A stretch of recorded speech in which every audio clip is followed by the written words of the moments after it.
Кыргызстан акча которуулардын ички дүң өндүрүмдөгү үлүшү боюнча көрсөткүчтө Тажикстанда ашып өттү. Эске салсам, 2015-жылы биздин өлкө дээрлик мигранттардын акча которууларына жашаган дүйнөдөгү 5 мамлекеттин катарын толуктаган. Тагыраагы 4-орунда элесе Тажикстан 3-сапта болчу. Алдагы жарым саатта Капитал командасы мигранттык которуулардын өлкө экономикасына тийгизген таасирине токтолуп, Кыргызстанда чакан жана орто ишкерчиликке инвестиция тартып келүүгө болгон аракеттер тууралуу сөз кылат. Биз менен болуңуз. Дүйнөлүк банктын Европа жана Борбор Азиядагы миграция жана мобилдүүлүк докладындагы маалыматка ылайык Кыргызстан түштүк кошунасын озуп чыкты. Эми биздин өлкө акча которуулардын ички дүң өндүрүмдөгү үлүшү боюнча 1-орунда турат. Бул көрсөткүч 37%дан ашат. Тажикстандын көрсөткүчү 10 пунктка төмөн. Дүйнөлүк банктын докладында акча которууларга таянган тышкы сектор атаандаштык жөндөмүн жоготуп коюшу мүмкүн экени айтылган. Докладта 23 мамлекеттин абалы изилденген. Бул КМШ мамлекеттери Грузия, Түркия, андан сырткары Чыгыш жана Түштүк Европа өлкөлөрү, Албания, Босния жана Герцеговина, Болгария, Косово, Македония, Черногория, Польша, Румыния, Сербия жана Хорватия. Алардын арасынан акча которуулардын ички дүң өндүрүмдөгү үлүшү боюнча эң жогорку көрсөткүчкө ээ болгон Кыргызстан 1-орунду ээлеген. Андан кийин Тажикстан, Армения, Грузия жана Черногория жайгашкан. Дүйнөлүк банк өз отчетунда акча которуулардын үлүшү канчалык көп болсо, экономиканын сырткы сектору да ошончо атаандаштык мүмкүнчүлүгүн жоготуп коюусу ыктымал деп жазат. Мигранттык которуулар керектөөнү өстүрөт. Бул баалардын өсүүсүн шарттап, анын натыйжасында инвестиция агымына жана иш процессине тоскоолдук жаратат. Жалпылап алганда акча которуулардын өсүүсү оң эффект берет. Жакырчылыкты азайтууга жардам берип, керектөөнү өстүрөт. Керектөө канчалык көп болсо, экономиканын өсүү темпи да ошончо тездейт. Кыргызстан үчүн мигранттардын кирешелеринен көз каранды болгон экономикалар үчүн акча которуулар чет элдик валютанын түшүүсүнүн негизги булактарынын бири. Сырттан келген көп которууларга карата оптимисттик көз караштар да бар. Алар ички инвестицияларга өөлгө жаратат. Бирок бул түшүүлөр чындап эле инвестицияланып жатабы же жөн эле баардык акча керектөөгө коротулуп жатканынан көз каранды. Акча которуулардын ири агымы экспортко ылайыкташкан сектордун атаандаштыкка туруштук берүүсүн төмөндөтөт деп айтылат Дүйнөлүк банктын докладында. Анан албетте адамдык капиталды экспорттогон эмес, товар жана кызматтарды экспорттогон өлкөдө өсүш жана өнүгүү болорун унутпоо керек. IFC компаниясынын өкүлдөрү сырттан келген мигранттык которуулардын экономикага тийгизген оң натыйжалары менен катар бул кирешеге болгон көз карандылыктын тобокелдиктери да бар экенин эскертет. Мигранттык которуулардын улуттук экономикага таасири чоң. Самое важное об этих доходах, что они поддерживают спрос. Мигранттык акча которуулар рыноктогу суроо талапты камсыздап турат. Экономикалык ишмердүүлүктү камсыз кылып, жакырчылыкты азайтууга, коомдогу теңдикти сактоого салым кошуп жатканын эч эстен чыгарбоо керек. Бул мигранттык которуулардын оң жагы десек болот. Ушул нерсе Кыргызстан үчүн абдан маанилүү. Биз жакыр өлкөбүз, ошондуктан бизге кандай гана болбосун жардам керек. Ушул себептүү ушул жагынан алып караганда мигранттык которуулар жакшы көрүнүш. Ал эми докладта бул жакшы көрүнүшкө байланыштуу тобокелдиктер тууралуу баяндалып жатат. Анан анда көрсөтүлгөн негизги кемчилик бул аталган кирешенин туруксуздугу. Главное показывает, что эти доходы у них есть проблемы с устойчивостью. Мигранттык которуулар улуттук экономиканын сырткы факторлордон көз каранды кылат. Они резко колебаются, они зависят от конъюнктуры в самой России. Мигранттык которуулар бат-баттан өзгөрүп турат. Россиядагы абалдан көз каранды. Ал эми Россиянын өзүндө баары кен байлыктар менен байланышкан. Ошондой эле саясий маселелер, ага кошумча санкциялар. Ошол себептүү биз тышкы факторлордон тез өзгөрүп турган мунайга болгон баа факторунан да көз каранды болуп жатабыз. Акча которуулардан болгон көз карандылыктын негизги тобокелдиктери ушул нерсе менен байланыштуу. Заключается основной риск в зависимости от этих переводов. Мигранттык которуулар өлкөдөгү өндүрүштүн өсүүсүнө жолтоо болот. Резкий рост поступлений денежных переводов часто идет вместе с ростом. Мигранттык которуулардын кескин өсүүсү адатта калктын кирешесинин жана айлык акынын өсүүсүнө алып келет. Бул өз кезегинде өлкө ичинде өндүрүлүп, жергиликтүү кардарларга сатуу үчүн чыгарылган товарларды өндүрүүнү басаңдатат. Мисалга, мен Кыргызстанда эмеректерди жасап сатам. Анан менин жумушчуларым айлыктарыбызды көбөйт деген талап коюшат. Демек, айлыкка жумшалган каражатым өсөт. Мындай учурда мен башка өлкөдө эмерек жасаган ишканаларга татыктуу атаандаш боло албай калам. Бул тышкы ресурстардан болгон көз карандылыктын терс жагдайларынын бири. Бул ресурс алтынды экспорттоо болобу, бул тышкы экономикалык жардамдан түшкөн киреше же бул мигранттардан келип жаткан киреше болушу мүмкүн. Экспорт золота, это может быть доходы от внешней экономической помощи или это может быть доходы от мигрантов. Мигранттык которуулар кызмат көрсөтүү тармагына жакшы шарт түзгөн. все эти внешние источники дохода приводят к росту. Когда они быстро растут, они приводят... Бардык тышкы киреше булактары тез өссө, реалдуу айлык акынын реалдуу кирешенин өсүүсүн шарттайт. Бул албетте талашсыз жакшы көрүнүш, бирок анын айынан материалдык өндүрүш атаандаштык жагынан уттуруп жатат. Ал эми кызмат көрсөтүү тармагы тескерисинче тездик менен өнүгөт. Анткени кызматтарды импорттоо кыйыныраак, кызматтарды башка нерсе менен да алмаштыра албайсың. Ошондуктан бизде кызматтарга болгон баа өсүп жатат. Башкача айтканда, кызматтар үчүн жакшы шарттар түзүлүүдө. Биз ушул нерсени акыркы 10-15 жылда Кыргызстандын экономикасынан көрүп жатабыз. Кызматтар өсүп жатат. Албетте алтынды эске албаганда өндүрүштүн өсүүсү жайлап жатат. Ага жараша айыл чарбасында өндүрүштө эмгек өндүрүмдүүлүгү төмөндөп жатат. Бул биз айтып жаткан мигранттык которууларга байланышкан тобокелдиктер. И это как раз вот именно те побочные явления, те риски, связанные с денежными переводами. Өкмөт эмгек күчүн экспорттоого эмес, инвестиция тартып, жумушчу орундарды түзүүгө аракет кылышы керек. Но самое главное — это работа над... Эң негизгиси инвестициялык чөйрө менен иш алып баруу керек. Инвесторлорго жагымдуу шарт түзүү үчүн бюрократия менен күрөшүп, бизнес жүргүзүүнүн жеңил болуусун камсыздоо керек. Инфраструктурага, электр энергияга жетүүнү толук камсыздоо шарт. Соттордо өз келишимдерин коргоо да жеңил болушу керек. Ошондо гана инвесторлордун кызыгуусун жарата алабыз. Увеличить привлекательность. Жылдын негизги бизнес окуясы саналган Бишкек инвестициялык форумуна 2 күн калды. 6 декабрга белгиленген форум быйыл 3-чү жолу өтөт. Долбоор кыска убакыттын ичинде ишкер жана инвесторду бир аянтчага чогулткан реалдуу платформага айланууда.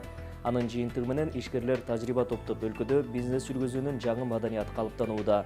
Кыргызстандагы чакан жана орто ишканаларга ээлик кылган ишкерлер мындай жаңы өзгөрүүлөрдү кандай кабыл алып жатканы тууралуу Жия бизнес ассоциациясынын башкаруу кеңешинин төрагасы Темир Ажыкулов кесиптешим Назгүл Коңурбаевага айтып берди. Мынакей 2 жылдан бери быйыл 3-чү жыл өтө турган бифтин жыйынтыктары жөнүндө айтылганда көп учурда ал жерде баягы ишке ашкан сделкалар жөнүндө айтылат да. Бирок эми бул мындай алганда көрүнгөн эле бир көзгө көрүнгөн жыйынтыгы да мындан тышкары дагы кандайдыр бир мындайча айтканда башка дагы бир көмөкчү жыйынтыктар болсо керек. Ошол эле мисалы үчүн бизнестин өз ара бири-бири менен пикир алышуусу, байланыш түзүүсү деген сыяктуу. Ушундай жыйынтыктарды байкай алдыңарбы? Жакшы баалап кеттиңиздер. Чынын айтканда биф 2 жылдан бери өтүп баратат. Келген. Бул көрүнүш аябай жакшы нерсе деп ойлойбуз, бирок бул биринчи жолу эмес. Биз негизи жия 10 жылдан бери иштегенибиздин максаты ошол ишкерлерди бири-бири менен тааныштырып, бири-бири менен катташтыруу, жана маалымат бөлүшүү болчу да. Бирок ошонун жыйынтыгында биз эмне деп ойлогонбуз, балким бир расмий бир площадка түзүп койсок, ошол жерде көбүрөөк дагы мүчүлүк ачылабы деген маанидә баштаганбыз. Сиз айткандай эле, чынында эле доллар көрсөткүчтөн сырткары аябай көп дагы пайдалар болду да. Ошолор бирөөсү, ошол эле региондордон келген ишкерлер, ошол эле биздин чөлкөн өлкөлөрдөн жакын өлкөлөрдөн келген ишкерлердин ортосундагы карым-катнашы, бири-бирин таанышуусу, тааныгандан кийин дагы идеяларды бөлүшүп, пикир бөлүшүүсү бул аябай чоң биз үчүн жетишкендик болду деп эсептейм да. Бул бифтин дагы бир чоң жетишкендиктердин бирөөсү. Албетте, мисалы үчүн бизнесте карым-катнаш өтө маанилүү болсо керек, себеби бири-бири менен бул партнерлук түзүү же болбосо биринин кызматын экинчиси пайдалануу деген сыяктуу. Кыргызстан өзү мындай кичинекей өлкө болгон менен, өзгөчө ушул чакан жана орто бизнестин ортосундагы алакалар буга чейин кандай болду эле? Бири-бирине буга чейин ачык беле же мына ушулдай площадкалар аркылуу бири-бирине ачыла баштады? Негизи бүгүнгө чейин же болсун, же башка ассоциациялардын алкагында болуп келет, жумуштар болуп келаткан да. Бирок бул биф менин оюмча бул дагы альтернативдүү бир площадка болуп чыгып калды. Бул жерде мисалы үчүн жияга байланышы бар, байланышы жок, айырмасы жок. Бирок ошол бифке кызыктар болгон ишкерлердин келүүсү, бири-бири менен таанышуусу, маалымат бөлүшүүсү, бунун баары эмнеге алып барат? Мамиленин жылуусуна алып барат да. Жылуулагандан кийин бири-бирине ишенип пайда боло баштайт. Көрө баштайт, мисалы үчүн өзүнүн чогуу, мисалы балким ошол тармакта иштеген ишкерлермен таанышат, алардын кылып жаткан иштерин көрүп, жаңы идея алышы мүмкүн. Ошондуктан бул бир менин оюмча бир жакындаштырган бир площадка болуп калды дейм да, аймак. Эгер аймактык бизнести ала турган болсок, негизинен баягы көп айтылат го, өзгөчө аймактагы бизнеске, ошол ишкерлерге билим жетишпейт. Ал жактагы маалыматтын бир мындай жетишсиздиги байкалат деп. Ушул жетишсиздикти дагы кандайдыр бир деңгээлде толтуруу мүмкүнчүлүгү болуп атабы? бир эле аймактык эмес, мен айтып кетер элем, жалпы эле Кыргызстанда кичи жана чакан жана орто ишканалардын көпчүлүгүндө маалыматтын жетишсиздиги же болбосо бизнес алып баруу билими аз болгондо көрүнүп турат да баарыбызга элечи. Бул кандай көрдүк? Мисалы үчүн БИФ болгондо, БИФке чакырып атканыбызда алардын баары өздөрүнүн долбоорлорун кагаз үстүнө жазып, биз талап кылгандай жобосун элдер стандарттар бар. Ошо талапка ылайык жазып келгенди үйрөтүп атабыз десек да туура болот дейм да. Себеп дегенде бир идеяны, бир пикирди сиз ооз эки айтып бере аласыз, ишкер болгондон кийин айтып бере аласыз да. Бирок инвесторго бул жетишсиз да. Инвесторго кагаз түрүндө жазылып, негизделип, ошол эле финансылык жактары кандай, техникалык жактары кандай деп, ушул нерсени биз акырындап үйрөтүп баштадык десем дагы туура болот дейм. Эми көптөр инвестордун деле тилин билбесе керек. Туура, ошондуктан биз эмне кылып атабыз? Ар бир жыл сайын БИФтин алдында 3 айга жакын биздин адистердин тобу бар.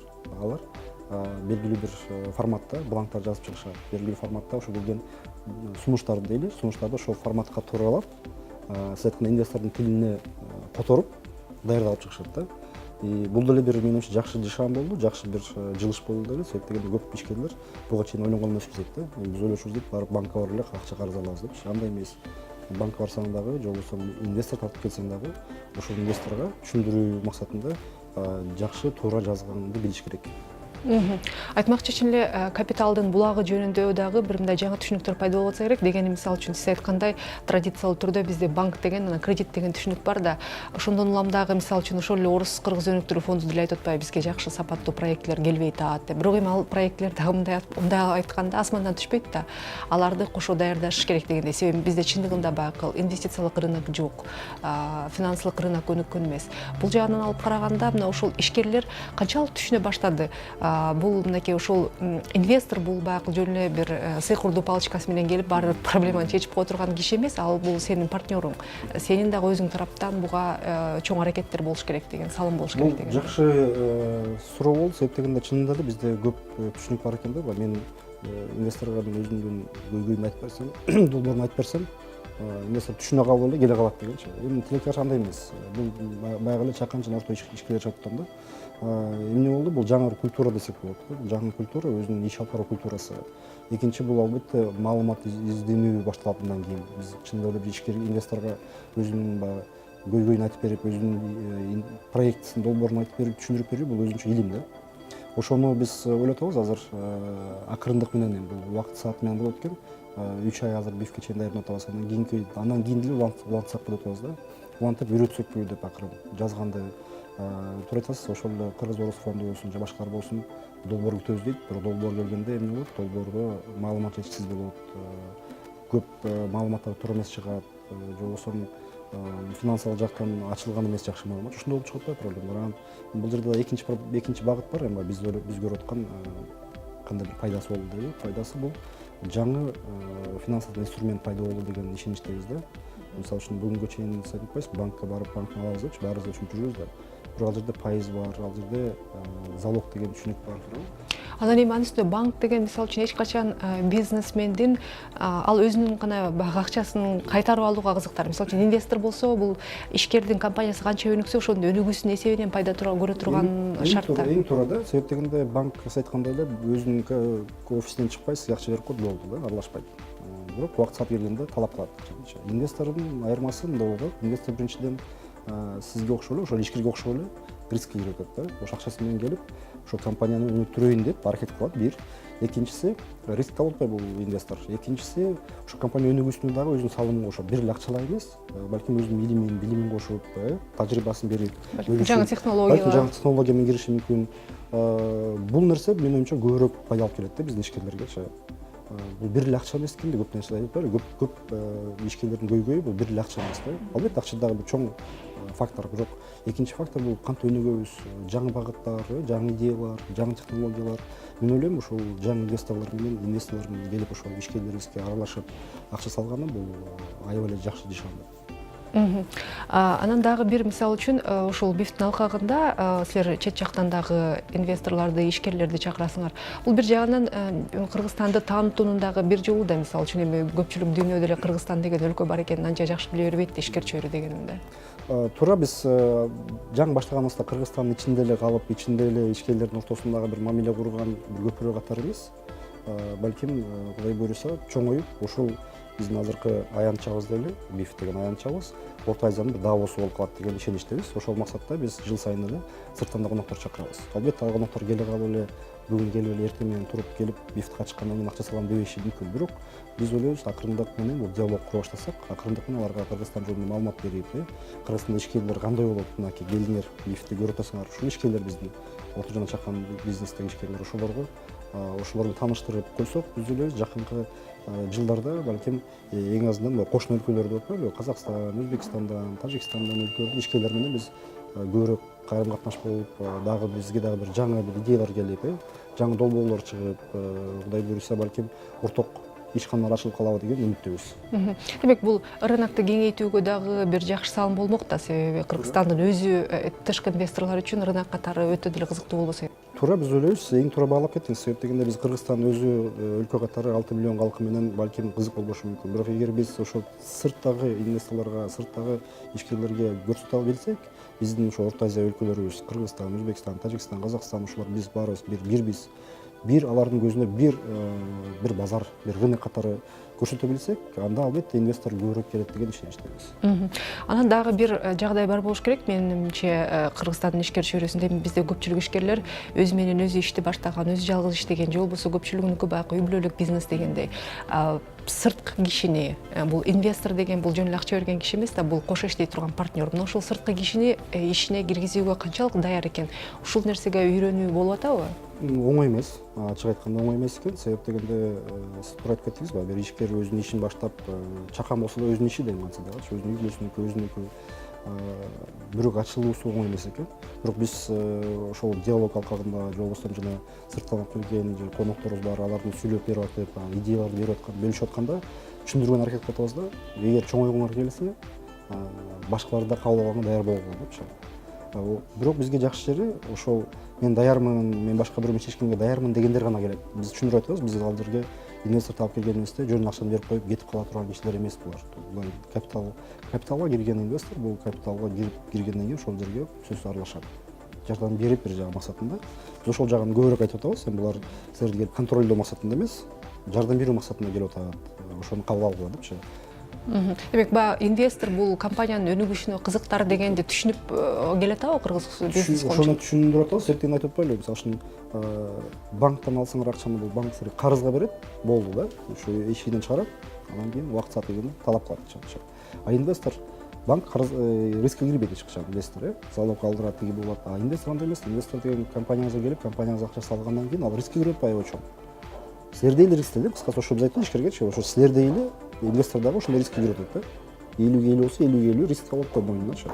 Силер мисалы үчүн 100 миң, 200 миң долларлык иш кылып аткан болсоң, инвестор келди, 100-200 миң салса, 50-50 болуп эсептелет да. Өкмөт тең 200 миң долларга жакын акча салган болуп калпайсыңарбы? Ошон үчүн ошол бир жагы ошол инвестициясын коргоо максатында, экинчиден албетте ал акча салгандан кийин ал акчаны чоңойткусу келет да, көбөйткүсү келет.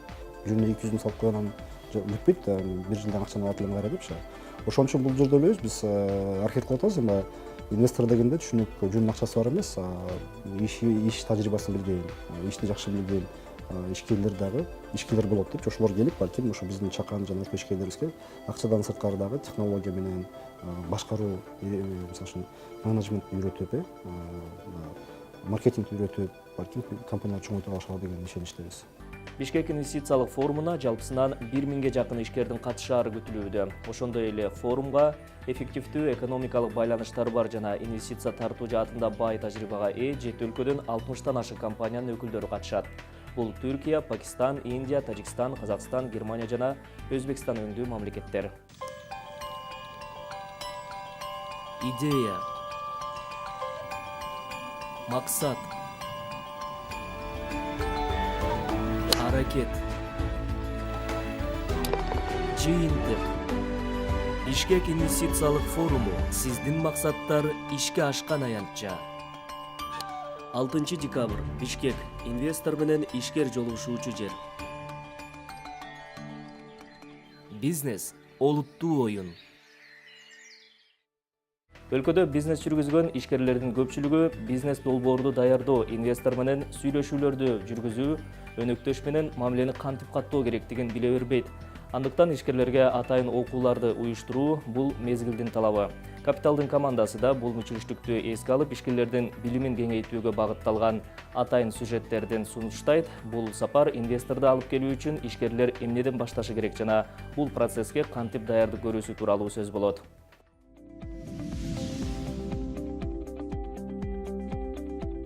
Инвестиция тартып келүүгө болгон даярдык бир нече кадамдан турат. Биринчи кезекте ишмердүүлүгүңүздү юридикалык каттоодон өткөрүү абзел. Кыргызстандын шартында көпчүлүк чакан ишканалар патенттин негизинде иштешет же компания ээсинин активдери бир нече юридикалык жактардын атына бөлүштүрүлгөн болушу мүмкүн. Юридикалык жак бул биздин шартта көпчүлүгү жоопкерчилиги чектелген коомдор. Өзүнүн соода маркасы, лицензиясы, активдери, келишимдери бар болгон юридикалык жак түзүү өтө маанилүү. Кийинки кезекте компаниянын финансылык отчеттуулугун иретке келтирүү шарт. Анын эки түрү бар: финансылык отчеттун эл аралык стандарты жана башкаруу отчеттуулугу. Ал жерде ишкер канча кирешеге ээ болгону жана канча каражат короткону, ошондой эле канча таза пайда тапканы көрүнүп турат. Башкаруу отчеттуулугунун негизинде финансылык модель иштелип чыгат. Анда 3 нерсеге көңүл буруу зарыл. Первое — это сколько нужно. Биринчиден, канча инвестиция керек. Экинчиден, бул инвестициянын эсебинен компания канчалык өсө алат. Жана эң маанилүү үчүнчү суроо: инвестор салган инвестициясын качан жана кандай киреше менен кайтарып алат. Сколько он получит обратно. Бул маалыматтардын негизинде инвестициялык меморандум, башкача айтканда бизнес-план даярдалат. Бизнес-планда ишкер компаниясы тууралуу кабардар кылып, ага рынок анализин кошуп, компаниянын өсүү стратегиясын көрсөтүүсү зарыл. Сауд Аравия София аттуу роботко өз жарандыгын бергенин расмий жарыялады. Аравия адамзат тарыхында жасалма интеллектке мындай статус берген алгачкы мамлекет. София мага ушундай жогорку мүмкүнчүлүк берилгенине абдан сыймыктанам. Менин роботтордун арасынан дүйнөдө биринчи жолу жарандык алуум тарыхый окуя болуп эсептелинет деп билдирди. Бирок азырынча жарандык берүүдүн жол жобосу ачыктала элек. Робот аталган өлкөнүн кадимки жарандарындай эле укуктарга ээ болобу же роботторго байланыштуу атайын эрежелер системасы иштелип чыгары белгисиз. BBC'нин журналисттери жай айында Софиядан интервью алышкан эле. Сиздин үйдө роботтун жашашына кандай карайсыз? Таанышып алгыла, бул адамга окшогон София аттуу робот. Софияны Гонконгдогу компаниялардын бири жасап чыккан. Ал жасалма интеллектке ээ болгон эң заманбап робот. Женевадагы көргөзмөдө София журналисттерге интервью берген. Мен өз эмоцияларымды өнүктүрүүгө үмүттөнөм жана адам болуу эмне экенин үйрөнүп жатам. Мен акыл эстүү болуп жатам жана бул мен үчүн адамдарды жакшы түшүнүүгө жана силерге жардам берүүгө киреги тиет деп үмүттөнөм. Бирге достордой болуп иштешип, биз баардыгыбыздын кең келечегибизди кура алабыз.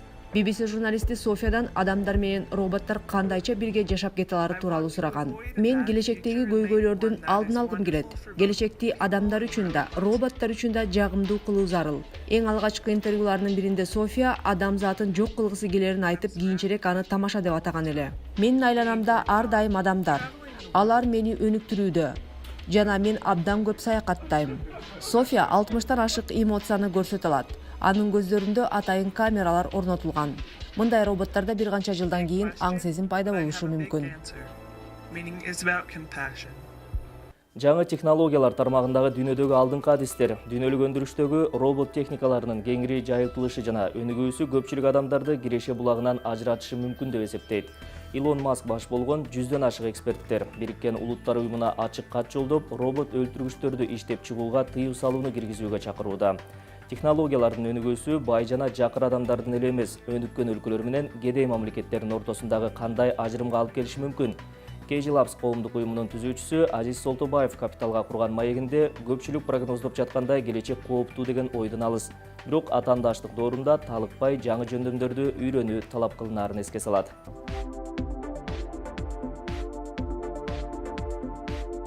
Но, вы знаете, такое гипотеза и предположение было даже с появлением паровой машины и, скажем так, в 20-х. Билесиздерби, мындай гипотезалар буу менен иштеген машина ойлонуп табылганда деле айтылган. Дегеним 1920-жылдарда да электр энергиясы кеңири колдонула баштаганда коом арасында ушундай прогноздор жаралган.